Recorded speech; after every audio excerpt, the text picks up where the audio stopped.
to make you aware today of a crisis that we have in this country, that we have around the world. And the crisis is a crisis of leadership. We have over 130 million people in our workforce who go home every day feeling they work for a company that doesn't care about them. That is 7 out of 8 people in the workforce. These are our mothers, our fathers, our brothers, our sisters, our sons and our daughters. Those precious people we brought into this world have a high probability, 88% chance, that are going to work for an organization that doesn't care for them. Our goal is to create an environment where everybody matters. Unfortunately, we live in a world of capitalism where we see people as objects for our success. I was educated and raised in an environment where creating shareholder value, profits, would result in my success. I took management classes. I got a management degree. I got a job in management. So what did I try and do? I tried to manage people. I was never taught the awesome responsibility that leadership has over the lives that are influenced by my leadership. Never taught, never exposed to that. I was raised and educated where capitalism was about profits, shareholder value, and my success. So I think from this perspective that we have a crisis in this country, a crisis of leadership. And many of the symptoms we are seeing, broken families, broken marriages, broken lives, are the result of us sending people home each day with a sense that they work for an organization that doesn't care about them. The good news is that we have the power in this room, in this country, to solve this tomorrow. We just need to engage our heads and our hearts in a leadership process that validates the worth of every individual, where everybody in this country matters. For a second, Barry-Wehmiller is a $1.5 billion company with 7,000 team members around the world. What do we build? We build great people. Our primary role is to invite people into our organization, give them skills and abilities and opportunity for a meaningful life. To do that, to raise the economic model, we produce machinery for various companies around the world, and we produce consulting services. In the 1988 period of time, when this initiative began to develop this truly human organization, we had to convert a 100-year-old industrial company into a human organization that was a combination of a vibrant business model and a vibrant culture.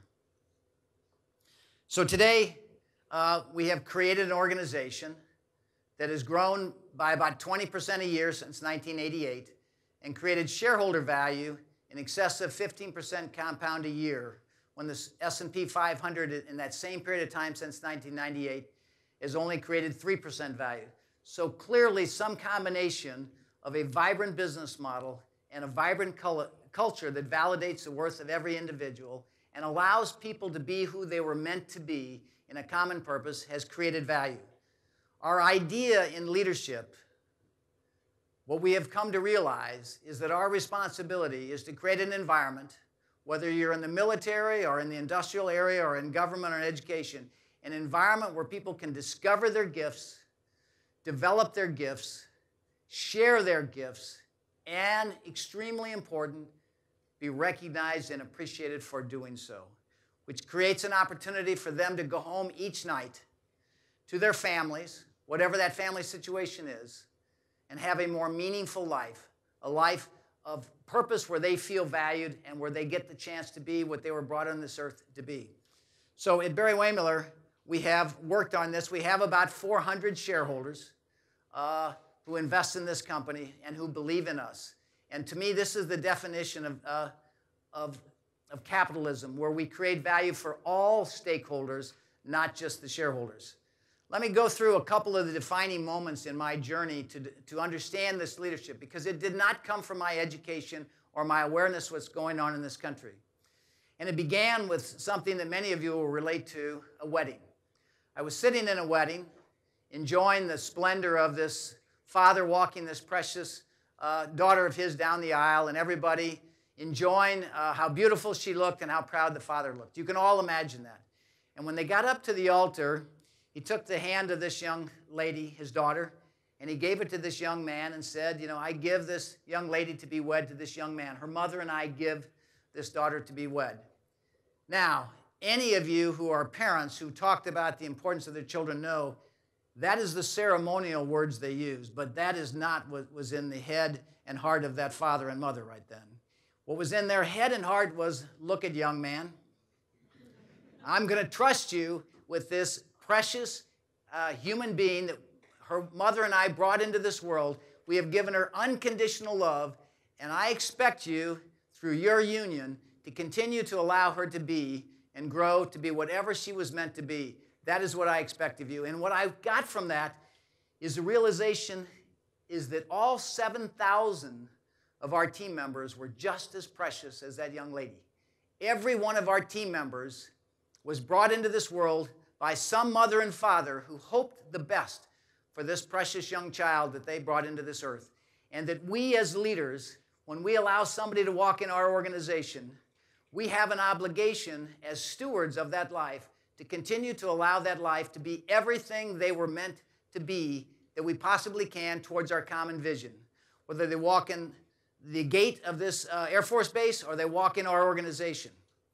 So I walked away saying, we can have a dramatic impact on this world if we accept the responsibility for that life that joined our organization and shared our gifts. The second story really had a profound impact on me. We had developed the ideas of continuous improvement, and parallel with that, the ideas of people-centric leadership. We were having a management meeting up in our Green Bay operation, and somebody emailed me the night before and said, Bob, you might be aware, a group of our team members went through this event for a large project in the plant to improve and employ continuous improvement ideas. You might want to walk out and recognize them. I said, why don't you invite them into the management meeting in the morning, and we'll let them share their experience with all of us. So these three gentlemen were, at 7 o'clock in the morning, we invited into this executive management meeting, and they stood before us, as I stand before you, and they shared with us the achievements of this project. They'd improved quality, cut lead time, reduced inventory, financially, everything was, and shipped it on time. And you know, the typical dialogue of an organization is all about numbers and performance and profits. I was blessed with a thought to ask this one gentleman, Steve, who I'd never met before, who was a valued member of our assembly team in the plant. I said the following: how did it affect your life? Now, this gentleman had never met before. He was called into this executive meeting, so he had no time to prepare his thoughts, so he told me the profound truth. His answer was, I'm talking to my wife more. And I said, I don't understand. What do you mean you're talking to your wife more? He said, you know what it's like to be a part of an organization where you go in every day, you're told what to do, people don't ask you what you think, you get 10 things right, and you don't hear a word, and you get one thing wrong, and you never hear the end of it. Do you know what it feels like to go home at night from that environment? He said, you don't feel very good about yourself. And when you don't feel very good about yourself, you're not very nice to your wife. He said, since we've embraced this people-centric leadership, since we've embraced the idea of continuous improvement where I have a chance to make my role better, to contribute my gifts, when people ask me what I think, for me to contribute to making things better, since we've done that, I go home feeling valued and better about myself. And when I go home feeling better about myself, I find I'm nicer to my wife. And believe it or not, when I'm nicer to my wife, she talks to me. What hit me suddenly was that the biggest number that I was going to look for, the biggest measurable, was the reduction in the divorce rate of our employees. Now, I want to connect one final dot. I was hiking in the mountains with my 40-year-old daughter who has 3 children, and a lady named Beverly. So Jennifer and Beverly and I were hiking with a group of people in the mountains, and I explained to my daughter that Beverly had a TV show in Dallas on family counseling and family issues. So my daughter asked her what you would ask her, any of you with a family. Said, Beverly, what's the most important thing in raising good kids? Beverly thought a minute, and she said, a good marriage. She said, other things are important, but the most important thing in raising good kids is for them to see a loving relationship that's the foundation for their life. So that was the final dot. I realized that if organizations would embrace the responsibility to send people home with a sense of fulfillment, a sense that what they do matters, they will be better husbands, better wives. They will have a better chance of dealing with the issues of marriage, of raising a family and getting along in this world if they feel good about themselves and they end up with a better relationship. So their children will grow up seeing loving relationships, and many of the issues we face in this country will dissipate because we will have organizations that truly care about the impact they make on the lives of the people that join them. That clearly said to me that we can change the world. We don't need the government or politicians or any organization. It is up to us, the way we treat each other every day and the profound impact that makes on our life when we go home, to know that our life mattered. And finally, one of the keys we learned in our leadership model is recognition and celebration. A key part of what we teach is to reach out, just like you were parents, to recognize and celebrate the goodness in people. So we created what we called the guiding principles of leadership, which are the articulation of our beliefs on how we should treat each other in leadership. And then we asked people to nominate anybody in the organization who they felt exemplified those qualities. And then in a ceremony, and the first one was up in northern Wisconsin where we have 450 people working.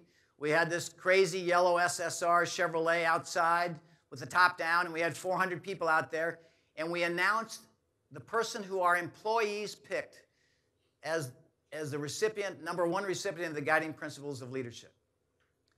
And their family was always hiding in the back to experience their precious child being recognized for their goodness in the organization. It is a profoundly meaningful experience for everybody involved, specifically the family. 2 things I've learned in doing this. Number 1 is the winner, the first thing they do is call their spouse to tell them they won. The second thing they do, ladies, is they say they take their mother for a ride. They don't say they take their father. They say they take their mother for a ride. Now, because I'm trying to learn the skills of deep listening, and I've interviewed 200 or 300 of these winners around the country, let me tell you what they really are doing. When they win the nomination, they say it is the most profound recognition they ever had because it is from their peers for their leadership. Relative to calling their spouse, what they really call to say is, you know what? You are lucky to be married to me. Because I just got judged an outstanding leader. Now, ladies, the other piece of this is they say they take their mother for a ride. That is the words they use every time. But what they really mean behind what they say is, I went to the person who is the source of my goodness, and I said to my mother, you know, Mom, I turned out okay. It is unbelievable how many people tell me they took their mother for a ride. I gave this speech up in Baltimore when we were awarding one of these vehicles to a new winner. And I gave the summary that I just gave you. And after I gave that talk, a lady came up to me named Ruth. And Ruth said, Mr. Chapman, I work in the IT department. 2 weeks ago, I won this award. And I took my daughter up into the mountains, and we had a wonderful time. But I just want you to know something. When you talked about taking your mother for a ride, she said, unfortunately, my mother died 2 years ago. But I want you to know that I took that car up to the cemetery to show my mother that I turned out okay. I'm going to tell you something. There is an unbelievable need in each one of us, every one of you in this room, to tell the person who is the source of your goodness that you turned out okay. And there's that tremendous need to feel that you matter. And we have that opportunity every single day to let people know that their lives matter. There's an expression that we learned along this journey that says, we've been paying people for their hands for years. And they would have given us their heads and their hearts for free if we had just known how to ask them and say thank you for sharing that. How do we sustain and build this culture? Because it doesn't exist in this country. The first thing we decided to do was to create a university. We created Barry-Wehmiller University to teach people-centric leadership, to help people understand the profound significance and responsibility of leadership over the lives that they have the privilege of leading in organizations. We're trying to convert managers into leaders, people who understand the significance every day of their actions. And a most interesting development along this journey of this leadership was that our team decided if we're going to teach leadership, we need to teach communication. It never would have occurred to me that we need to teach a group of adults how to communicate. I would say to you in my 40-year career, it is the most profound learning that I've ever experienced. I interview people now who take this 3-day course in communication skills. And the most common statement our students say after this course is, life-changing. They had no idea how they were treating their kids, their spouse, their fellow workers. 9 out of 10 comments of feedback on this course is relative to their family and their children. And what they say about this course, and what we've learned this profound, is that they learn to listen. They didn't learn to talk in communication skills. They learned to listen. And as parents, and as couples, and as a country, we have a tremendous need to enhance our ability to listen to each other because it validates the worth of each one of us.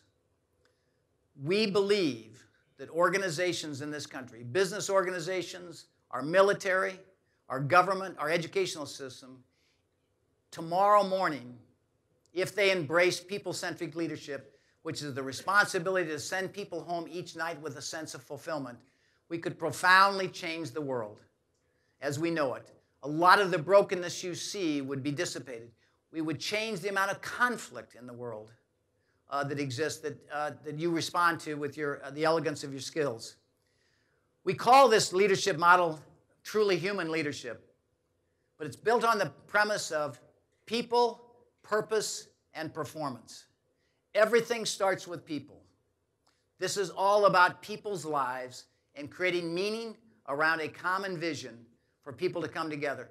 Purpose, why would we come together? For what is that? Clearly in the Air Force you have a great purpose. In our business, we are trying to show we can pay people fairly, treat them superbly, and compete globally. And performance. We have to perform.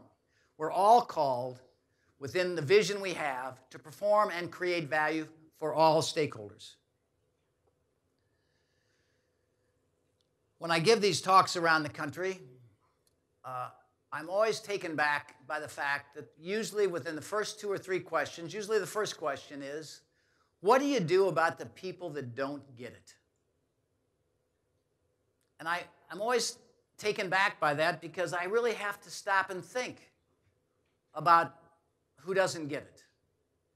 And I've now come to the following conclusion.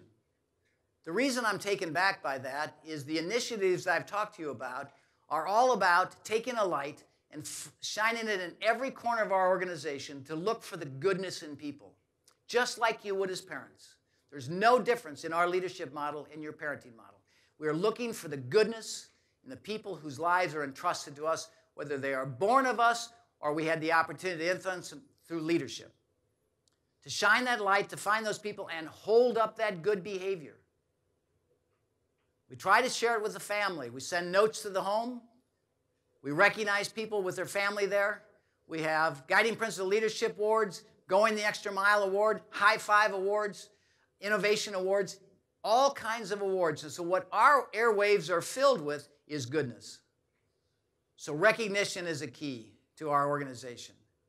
So that we have 130 million people in this country going home unfulfilled.